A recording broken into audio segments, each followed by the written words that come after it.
Good morning बच्चों। आज मैं आपको लेसन 12 और 13 का पुनरावृत्ति कार्य करवाने जा रही हूँ। ये आपका फाइनल असेसमेंट के लिए है। फाइनल असेसमेंट में आपके लेसन 12, 13, 14, 15, 16 5 लेसन आपके आएंगे। तो इनको आप अच्छे से पढ़ेंगे। ऐसा नहीं है जितना मैंने रिवीजन कराया है उतना ही आपको पढ़ना है, ऐसा नहीं है। जितने ये सारे लेसन आपको पढ़ने हैं, इसके बाद शब्दार्थ, श्रुतलेख, अभ्यास कार्य जो भी मैंने आपको करवाया है इसके पहले के वीडियो में, वो भी आपको पढ़ना है। तभी आप सारे प्रश्नों के उत्तर अच्छे से दे पाएंगे। अब जैसे मैंने आपको पहले अध्याय में बताया है कि शब्दार्थ आपको कैसे लिखने हैं, उसी तरीके से आपको एक तरफ शब्द, दूसरी तरफ अर्थ डाल के बीच में लाइन खींच के लिखना है। और सबसे पहले आप क्या डालोगे? पाठ का नाम और पाठ की संख्या, इसके बाद शब्दार्थ, इसके बाद आपको वन लाइन लीव करके शब्द और दूसरी तरफ अर्थ लिखना है।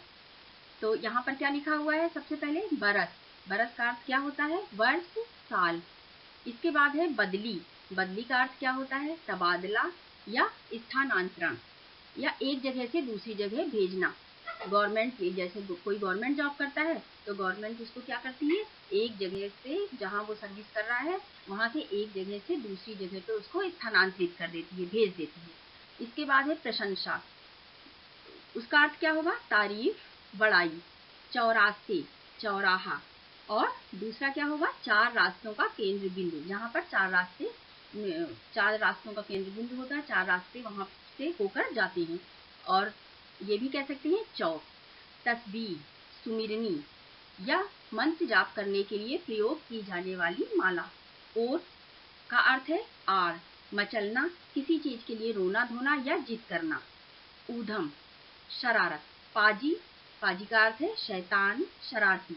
इसके बाद देखिए लिखा है नीचे वाचन, शुभ लेखन। तो इसे आपको बोल बोल के, जैसे मैं बोल रही हूँ ऐसे बोल बोल के आपको अपनी नोटबुक में लाइन से लिखना है, वन लाइन लिख कर करके लिखते जाना। तो आपकी राइटिंग भी अच्छी बनेगी और सुंदर सुंदर लिखेंगे भी।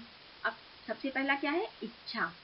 इसके बाद है उम्र, कस्बा, अधूरी, चबूतरा, नमाज, बूढ़ा, दुआएं, धूल, कंकड़, रुमाल, आफत, प्राण।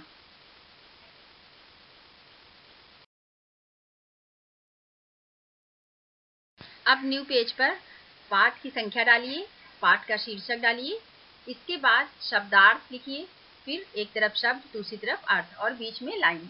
तो सबसे पहले क्या लिखेंगे? स्वप्न। स्वप्न का अर्थ क्या होता है? सपना। इसी तरह शब्द की तरफ सुहाना लिखेंगे और अर्थ की तरफ क्या लिखेंगे? बहुत अच्छा, बहुत सुंदर। इसके बाद इम्तहान। इम्तहान का अर्थ क्या होता है? परीक्षा। पिछड़कर, पिछड़कर का क्या अर्थ होगा? पीछे रह जाना। अव्वल अर्थात प्रथम, सबसे पहला। डगर, रास्ता, राह, मार्ग। तीनों कह सकते हैं, तीनों में से कोई भी एक कह सकते हैं। पदक, पुरस्कार, इनाम, तमगा, कॉमा लगा के लिख देना। इसके बाद नेक्स्ट पेज पे श्रुतलेखन डालिए और लाइन से लिखते जाइए। बोल बोलकर आपको लिखना है। पेड़, रसगुल्ला, हल्ला गुल्ला, सुहाना, अव्वल, स्वप्न, ओलंपिक, बच्चा, किस्मत, किताब। बच्चों अब इसके बाद नेक्स्ट पेज पे डालिए मौखिक प्रश्नोत्तर और नीचे लिखिए, नीचे डालिए प्रश्न। लेखक को पुस्तक में लिखी राहतगढ़ की प्रशंसा अधूरी क्यों लगी? उत्तर है राहतगढ़ पुस्तक में दिए वर्णन से कहीं अधिक सुंदर था, इसलिए लेखक को वह प्रशंसा अधूरी लगी। प्रश्न नंबर 2 है पुलिस वालों को देहात में क्या समझा जाता था? उत्तर है पुलिस वालों को देहात में बादशाह समझा जाता था। इसके बाद प्रश्न नंबर 3 है बूढ़ा रोजाना क्या करता था? उत्तर है बूढ़ा रोज अपनी तस्बीह के दाने गिनता और सूरज के छिपने के बाद रुमाल बिछाकर नमाज पढ़ता था। अब मौखिक प्रश्नोत्तर में देखिए प्रश्न नंबर 1, आम के पेड़ पर क्या लगा था? उत्तर आम के पेड़ पर रसगुल्ला लगा था। प्रश्न नंबर 2, बच्चे घर पर क्या करते थे? उत्तर बच्चे घर पर खुली किताब सामने रखकर इम्तहान देते थे। प्रश्न नंबर 3, ओलंपिक कहाँ हो रहे थे? उत्तर ओलंपिक भारत के ही किसी नगर में हो रहे थे। प्रश्न नंबर 4, कवि के साथ ये घटनाएं कहाँ घटी? उत्तर, कवि के साथ ये घटनाएं सपनों में घटी। अब 2 नंबर पर देखिए, लिखा है लिंग बदलो। तो ये मैंने आपको पिछले अध्याय में बहुत डिटेल में पढ़ाया भी है और उसमें बताया था आपको कि जहाँ पर पुल्लिंग होगा वहां पर आपको क्या करना होगा? स्त्रीलिंग करना होगा, और जहाँ स्त्रीलिंग होगा वहां पर क्या करना होगा? पुल्लिंग करना होगा। तो अब जैसे यहाँ पर क्या है? बादशाह, तो यहाँ पर क्या होगा? बेगम। बच्चा, बच्ची। बेटा, बेटी। पिता, माता। लड़का, लड़की। अब्बा, अम्मी। तो यहाँ पर सारे जो है क्या है? इधर पुल्लिंग है। तो आपको क्या यहाँ पर करना है? स्त्रीलिंग में इनको बदल देना है।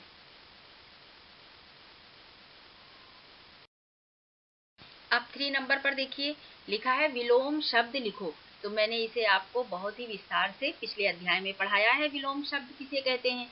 विलोम शब्द अर्थात विपरीत या उल्टा उसका। तो जैसे अब यहाँ पर क्या है?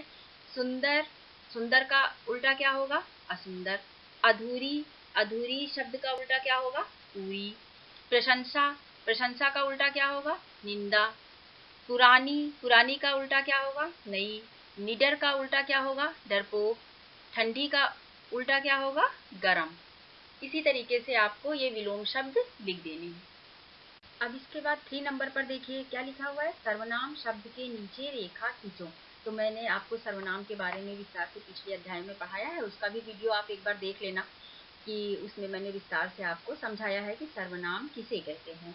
अब सर्वनाम कहते किसे हैं? जो शब्द संज्ञा शब्दों के स्थान पर प्रयोग किए जाते हैं उन्हें सर्वनाम कहते हैं। और तो उन्हें सर्वनाम कहते हैं कौन कौन से? जैसे मैं, हम, वह, वे, तुम, आप, कौन, किस, किन, जिस आदि। ऐसे शब्द क्या होते हैं?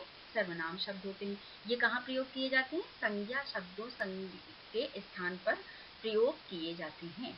तो उन्हें क्या बोलेंगे? सर्वनाम। अब जैसे यहाँ पर है का में क्या लिखा हुआ है? मैंने देखा स्वप्न सुहाना। अब यहाँ पर किसने स्वप्न देखा था? लेखक ने देखा था या लड़के ने देखा था, लेकिन उसकी जगह पे क्या प्रयोग किया गया है? मैंने। तो यहाँ पर सर्वनाम शब्द क्या होगा? मैंने। इसके बाद है उसको पाना उसको खाना। अब उसको पाना उसको खाना क्या है? उसको, किसको पाना किसको खाना? यानी रसगुल्ले को। तो रसगुल्ला तो संज्ञा शब्द हो गया और उसकी जगह पे बार बार रसगुल्ला रसगुल्ला तो नहीं प्रयोग कर सकते हैं। वहां पर क्या प्रयोग किया? उसको। तो यहाँ पर उसको क्या हो गया? सर्वनाम शब्द हो गया। इसी तरीके से गा में देखिए, बैठे थे अपने घर पर हम। अब अपने घर पर, यहाँ पर अपने नाम की जगह पे हमने अपने का प्रयोग किया, तो यहाँ पर सर्वनाम शब्द हो गया। घर पर हम। अब हम बोला ना, बार बार अपना नाम तो नहीं कह सकते हैं, अपने नाम लो तो वो वाक्य में सौंदर्य भी नहीं रह जाता है, सुंदरता भी नहीं रह जाती है। तो अब यहाँ पे क्या कहा? बैठे थे अपने घर पर हम। तो यहाँ पर क्या हुआ? हम और अपने क्या हुआ? सर्वनाम शब्द हुआ। घा में पर मेरी ही किस्मत में था। किसकी किस्मत में था? मेरी ही, उस बच्चे की ही किस्मत में था ना। तो वहां पे उसने अपना नाम ना लेकर मेरी का प्रयोग किया है। तो नाम तो संज्ञा शब्द हो जाता है और संज्ञा के स्थान पर प्रयोग किया जाने वाला शब्द कौन सा है? मेरी। तो यहाँ पर मेरी सर्वनाम हो गया। अंगा में देखिए, उस पर बहुत बड़ा रसगुल्ला। किस पर बहुत बड़ा रसगुल्ला? यानी पेड़ पर। तो पेड़ तो संज्ञा हो गया और उसके स्थान पर क्या प्रयोग किया? उस पर बहुत बड़ा रसगुल्ला। तो यहाँ पर उस क्या हो गया? सर्वनाम हो गया। फिर 4 नंबर पर देखिए, तुम्हारी इतनी हिम्मत। यानी उसका नाम लेके नहीं कह रहे हैं राम तुम्हारी हिम्मत या श्याम तुम्हारी हिम्मत या सीता तुम्हारी हिम्मत, ऐसा नहीं बोल रहा है, बल्कि कह रहा है तुम्हारी इतनी हिम्मत। तो यानी संज्ञा के स्थान पर सर्वनाम का प्रयोग किया है। तो सर्वनाम क्या है? तो तुम्हारी। तो यहाँ पर क्या होगा? तुम्हारी के नीचे आपको अंडरलाइन करना होगा। जैसे यहाँ पे लिखा हुआ है सर्वनाम शब्द के नीचे रेखा खींचो। तो उन शब्दों के नीचे जो सर्वनाम शब्द हैं उनके नीचे आपको रेखा खींचना है। तो अभी आपको समझ में आ गया होगा कि सर्वनाम किसे कहते हैं और सर्वनाम शब्दों के नीचे आपको रेखा खींचनी है। बच्चों, अभी आपका फाइनल असेसमेंट होने वाला है। तो जैसे मैं पिछले असेसमेंट मैंने लिए हैं 25 मार्क्स के, तो उसमें जैसे प्रश्न होता है, उसके बाद एक प्रश्न होता है, उसके बाद उसमें 3 विकल्प होते हैं, उसमें से जो सही होता है उस पर आप क्लिक करते हैं। इसी तरीके से इसमें भी आपको करना होगा। तो आप जब अच्छे से पढ़ेंगे तभी आप तीनों में से कौन सा सही है उसका आंसर दे पाएंगे। तो आप ये दोनों लेसन खूब अच्छे से पढ़ के तैयार कर लीजिएगा। इसके आगे का पुनरावृत्ति कार्य मैं नेक्स्ट वीडियो में करवाऊंगी। धन्यवाद।